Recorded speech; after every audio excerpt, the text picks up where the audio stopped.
E finalmente foi publicado o relatório da OEA sobre liberdade de expressão no país. Lembra aquele relatório do Pedro Vaca, que ele veio aqui no Brasil ouvir todo mundo? Muito bem, agora foi publicado. E aí, ele detona o STF? Ele passa pano para tudo que acontece e aconteceu no país? Eu vou te contar agora os principais pontos. Jornalistas do O Globo destroem Moraes pelo caso do Master e ele é chamado de falso herói. Falso herói. Ou seja, até aqueles que achavam que ele era o herói da democracia, agora quebraram o pedestal em que o Moraes estava. E por que isso é importante, hein, Deltan? Carta aos brasileiros. Ao longo da minha vida, tenho enfrentado duras batalhas, pagando um preço alto, com minha saúde e família, para defender aquilo que acredito ser o melhor para o nosso Brasil. Diante desse cenário de injustiça e com o compromisso de não permitir que a vontade popular seja silenciada, tomo a decisão de indicar o Flávio Bolsonaro como pré-candidato à presidência da República em 2026. Olá pessoal, sejam bem-vindos. O meu nome é Bruno. Se você gosta e apoia o nosso conteúdo, então deixa o seu like e inscreva-se no canal.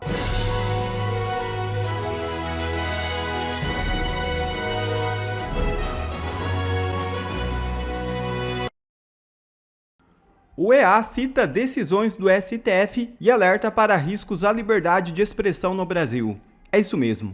Relatório da visita de Pedro Vaca ao país menciona censura à revista. Nesta sexta-feira, 26, a Organizações dos Estados Americanos divulgou um relatório no qual faz alertas para riscos à liberdade de expressão no Brasil. O documento cita decisões do Supremo Tribunal Federal e normas do Tribunal Superior Eleitoral. Esse dossiê foi elaborado pela Relatoria Especial para a Liberdade de Expressão da Comissão Interamericana de Direitos Humanos. As conclusões ocorreram depois da visita oficial ao Brasil do relator Pedro Vaca, realizada a convite do governo Lula em 2024. Um dos pontos do relatório diz respeito a ordens judiciais que determinam a retirada de conteúdos da internet. Abre aspas.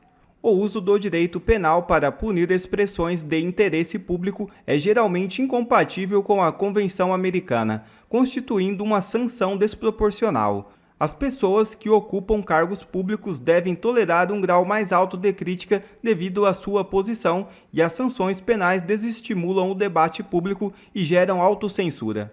Os estados devem promover mudanças legislativas para impedir o próprio início de processos que visem aplicar o direito penal a críticas a autoridades públicas, uma vez que a possibilidade de estar sujeito a tais processos tem um efeito inibidor sobre o debate público. Fecha aspas. Diz parte do relatório.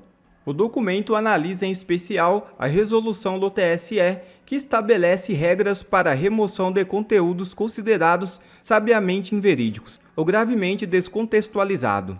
Segundo o texto, a norma autoriza que o TSE determine a retirada de publicações em prazo de até 2 horas, sob pena de aplicação de multas por hora de descumprimento.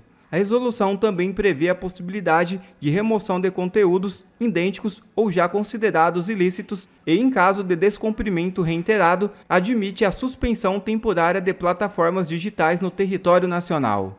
A relatoria alerta que a exigência de tornar conteúdos imediatamente indisponíveis sob pena de responsabilização pode ser interpretada como a imposição de um dever geral de monitoramento às plataformas, prática considerada incompatível com padrões internacionais de liberdade de expressão.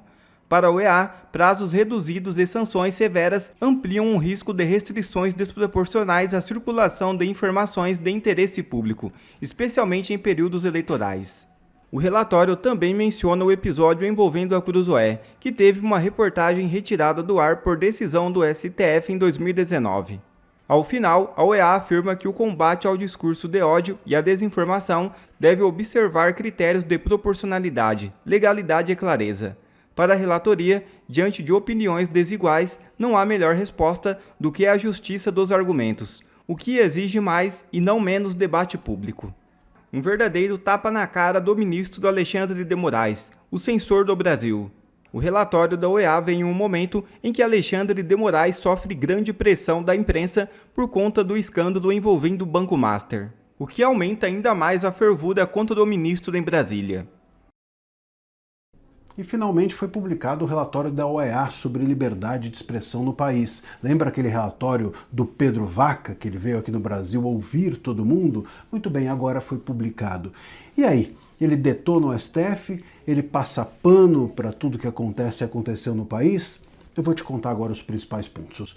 Bom, veja, o relatório, eu ouvi algumas pessoas dizerem, é melhor do que o esperado. Bom, é melhor do que o esperado porque não se esperava nada. Como diz Fernando Pessoa, para quem nada espera, tudo que vem é grato. Agora, eu esperava que o relatório acusasse de forma mais enfática o STF e tudo que houve aqui dentro do país. Ele diz, o relatório, que o STF não pode limitar a liberdade de expressão por questões vagas, por ordens inespecíficas, por conceitos como desinformação, ódio e assim por diante, que tem que seguir as diretrizes europeias sobre a limitação da liberdade de expressão, tem de ser uma exceção e não uma regra, mas isso é muito pouco para o que aconteceu e está acontecendo há 7 anos dentro do país. O Moraes é citado 14 vezes, para você ver como ele é importante para a censura no país. Nenhum outro ministro é citado, não é citado em momento algum, só o Moraes. O Moraes virou a estrela do relatório.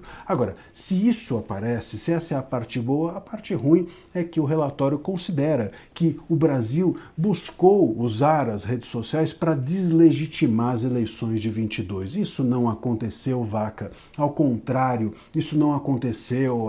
Aqui no Brasil, as eleições elas não puderam ser debatidas em momento algum. As eleições foram as mais censórias com a imprensa e com as redes sociais das últimas décadas aqui. Não se pôde sequer fazer o trabalho adequado da imprensa, não se pôde sequer criticar alguns políticos, sobretudo os políticos de esquerda, sobretudo Lula e assim por diante. Diz também o relatório que houve no país uma tentativa de execução de um golpe de Estado, quer dizer, o relatório toma partido e parece que esse partido é o da esquerda. Então isso tudo é uma parte ruim. Todo mundo já está falando do Moraes. A gente queria esse relatório quando ninguém estava falando, quando as sanções dos Estados Unidos estavam sendo dadas ao Moraes e era necessário um reforço como esse. Naquela hora ele não soltou nada. Agora ele solta, inclusive na semana mais morta do ano, entre o Natal, o peru do Natal e os fogos de artifício do Ano Novo.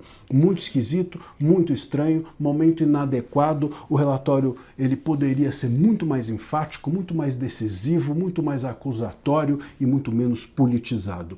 É melhor do que o esperado? Repito, para quem não esperava nada, tudo que vem é grato. Vamos ver a repercussão que esse relatório terá na vida prática do debate público e político do país e até mesmo, quem sabe, do mundo.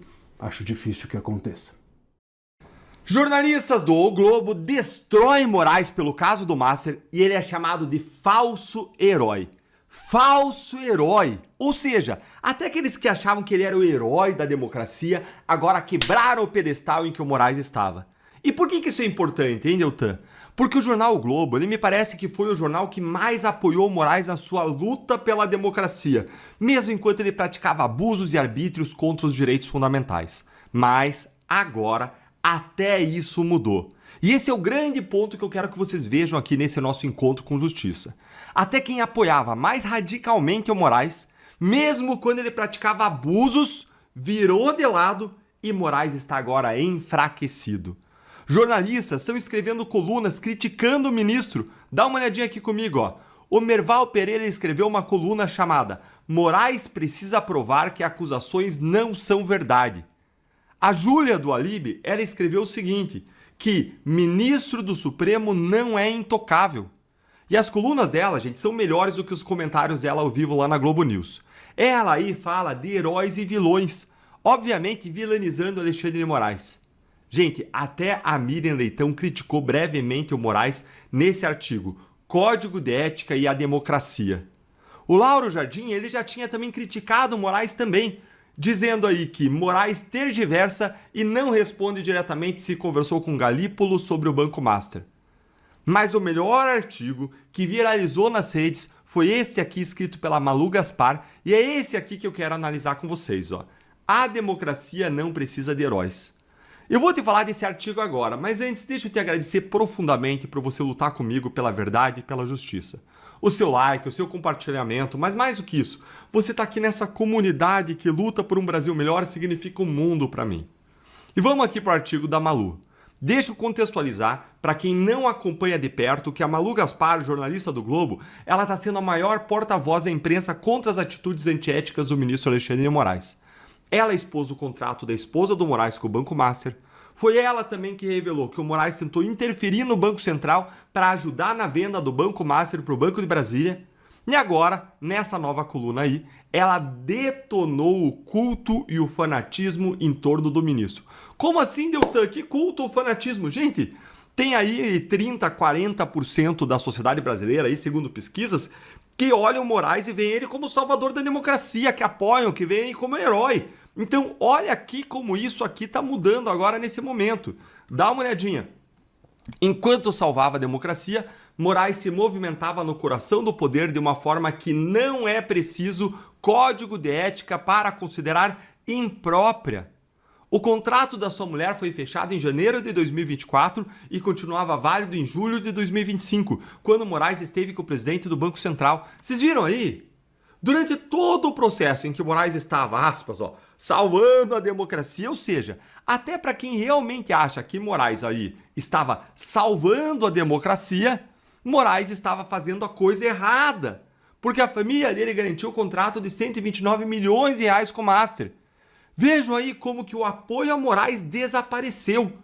Porque agora não se trata mais de salvar a democracia, do fim da democracia justifica os meios, as violações, os arbítrios, na visão dessas pessoas. Mas agora se trata aí de suspeitas de desonestidade, de que ele está passando todos nós para trás, de crimes banais, de usar o seu poder para fazer coisas erradas. O que só agora perceberam que Moraes faz, porque isso aqui, essa questão do Master, escapou à batalha ideológica. E olha aqui como que a Malu fecha a coluna, dá uma olhadinha no final da coluna aqui que eu vou mostrar para vocês, lá embaixo, Vamos direto para baixo aqui, Independentemente do que aconteça, duas lições estão evidentes para quem quiser aprender. A primeira é que cada um pode acreditar no que melhor lhe aprouver, mas crenças ideológicas nunca foram capazes de apagar os fatos. É aquela história, né? Cada um pode ter direito às suas próprias crenças, mas não aos seus próprios fatos. Segundo ponto, segunda lição. Numa sociedade que idolatra heróis ou mitos e despreza instituições, a democracia sempre estará em xeque. Preservá-la é a missão não de falsos heróis, mas de uma sociedade inteira. E aqui ela categoriza aqui o Moraes como um falso herói. Eu discordo da Malu, gente. Nós precisamos sim de heróis, mas heróis verdadeiros. O que é o herói? É alguém que sacrifica os seus interesses, a sua conveniência para servir a sociedade. E a sociedade sempre foi feita deles. Se você olhar para trás ao longo da história, quantos heróis cristãos sacrificaram até a própria vida? Não só os bens, mas sacrificaram a própria existência. Morreram queimados, morreram comidos por leões para defender aquilo que eles acreditavam, a verdade, ou para lutar por justiça. Nós precisamos de exemplos, nós precisamos sim de heróis. Disso é feito não só a democracia, isso é feito a sociedade virtuosa. Um país virtuoso, uma sociedade virtuosa é feita de pessoas que lutam e que em certas condições e circunstâncias colocam o interesse das pessoas, o interesse do povo, acima dos seus próprios interesses. E isso é bom, isso é algo elogiável, isso que precisa acontecer. Mas ela está certa ao dizer que Moraes é um falso herói. O que ela está dizendo aqui é que até para aquela parte da sociedade que considera Moraes um herói, ele é um falso herói. Os fatos estão se impondo. Agora, é claro que ainda tem uma parte da sociedade que está fanática pelo ministro Alexandre de Moraes, cega pela sua ideologia e que não admite qualquer crítica ao suposto herói. Ou talvez até eles vejam, mas talvez interesses se sobreponham. E as críticas ao ministro Alexandre de Moraes gerou uma reação desse povo aí, dos alexandristas. A trupe do jornalismo que adotou Moraes como suposto super-herói e está tentando blindar ele de qualquer crítica. E quem assumiu aí publicamente esse papel foram eles, Daniela Lima e Reinaldo Azevedo. Por que será, hein? Eles soltaram colunas defendendo Moraes. Dá para acreditar? Ontem, antes da cirurgia, o senador Flávio Bolsonaro leu uma carta do ex-presidente Jair Bolsonaro na porta do hospital. Vamos acompanhar. Carta aos brasileiros. Ao longo da minha vida, tenho enfrentado duras batalhas, pagando um preço alto, com minha saúde e família, para defender aquilo que acredito ser o melhor para o nosso Brasil. Diante desse cenário de injustiça e com o compromisso de não permitir que a vontade popular seja silenciada, tomo a decisão de indicar o Flávio Bolsonaro como pré-candidato à presidência da República em 2026. Entrego o que há de mais importante na vida de um pai, o próprio filho, para a missão de resgatar o nosso Brasil. Trata-se de uma decisão consciente, legítima e amparada no desejo de preservar a representação daqueles que confiaram em mim. Ele é a continuidade do caminho da prosperidade que iniciei bem antes de ser presidente, pois acredito que precisamos retomar a responsabilidade de conduzir o Brasil com justiça, firmeza e lealdade aos anseios do povo brasileiro. Que Deus o abençoe e o capacite na liderança dessa corrente de milhões de brasileiros que honram a Deus, a pátria, a família e a liberdade. Brasília, 25 de dezembro de 2025, assino Jair Messias Bolsonaro. Essa carta daqui a pouco vai estar com todos vocês aí da imprensa, tá? O ministro Alexandre de Moraes autorizou a visita dos 4 filhos, né? Porque, lembrando, enquanto Jair Bolsonaro estava na cela da Superintendência da Polícia Federal, as visitas eram autorizadas sempre às terças e quintas-feiras, das 9 às 11 da manhã, por meia hora e de forma separada. Agora que Jair Bolsonaro está internado, por enquanto ainda sem previsão de alta ali, a gente acompanhou o que disse a equipe médica, eles vão analisar, inclusive, se na segunda-feira será necessária aí uma outra operação, uma outra intervenção cirúrgica por conta desse soluço crônico, mas, pelo menos por enquanto, o ministro autorizou a entrada ali de acordo também com as regras do hospital, mas não pode levar celular, não pode levar computador, nenhum equipamento eletrônico, fora ali os 2 agentes da Polícia Federal que ficam no quarto, né, onde está internado Jair Bolsonaro. Pois é. Então, ele continua fazendo, o Moraes continua fazendo um trabalho que tem sido feito de humilhar, né, a todos os seus investigados e processados, especialmente o Bolsonaro. Né? E isso tem uma função que é uma função política, não é uma função judicial, não é uma função jurídica, não é uma função médica. Né? Então, você colocar ali policiais na porta, você impedir a entrada de familiares, você tratar uma pessoa que está passando por uma cirurgia, quer dizer, um paciente, alguém que deveria receber cuidados como uma ameaça, né? Ou você é um completo louco, e acho que pode ser o caso também, mas também, não apenas, ou existe uma estratégia, e essa estratégia é um cálculo político de fazer com que o Bolsonaro, ainda que numa cama, seja visto como uma ameaça policial, uma ameaça para o Estado, um inimigo dele, Moraes, e por consequência do próprio Brasil. Essa história que o Moraes tenta criar, essa narrativa que ele tenta contar ao tratar essa cirurgia dessa maneira. Quer dizer, no momento em que o Bolsonaro está frágil e poderia, então, ser objeto, né, de de empatia das pessoas, quando você o trata como ameaça, você tenta retirar essa fragilidade dele. Eu queria pegar um gancho rapidamente no que muito bem disse o Alexandre Garcia, de que é um testamento político também essa carta, né? O Flávio tem sido reforçado como uma linha sucessória mesmo do Bolsonaro, independente da questão da saúde. Acho que esse é o termo mesmo, né? Testamento político, porque é uma questão que não tem a ver com ele, ser humano, mas como ele político. O Bolsonaro, ainda que fique liberto, ainda que haja o PL da dosimetria, ele está impedido de disputar as eleições até os seus 105 anos. Quer dizer, mas vai haver a PL da dosimetria, vai reduzir a pena. Isso vai impactar no quanto ele vai cumprir de regime fechado, mas não no quanto ele vai deixar de se tornar inelegível. Então, ele está aqui passando, me parece, o bastão para o Flávio e, sobretudo, né, falar no dia 25 de dezembro que ele entrega o meu filho, né, tem um conteúdo até que a gente precisa aqui remeter até o conteúdo religioso, né, de entrega o meu filho, que é algo que também remete ao outro Messias que nessa época nasceu. Tem a simbologia do cristianismo nessa carta, né, Cauti? E realmente, para o Flávio Bolsonaro ali, ele diz, né, coloca uma pá de cal, né, para ainda que alguém suscitasse alguma dúvida de que ele foi o escolhido por Jair Bolsonaro, essa carta, na visão dele, também acalma, né, porque parece que alguns aliados ainda colocavam em dúvida se essa seria a escolha de Jair Bolsonaro nesse momento. E como é que você vê o xadrez aí em relação à direita? Essa carta também pode unificar, Cauti, já olhando aí para o cenário de 2026?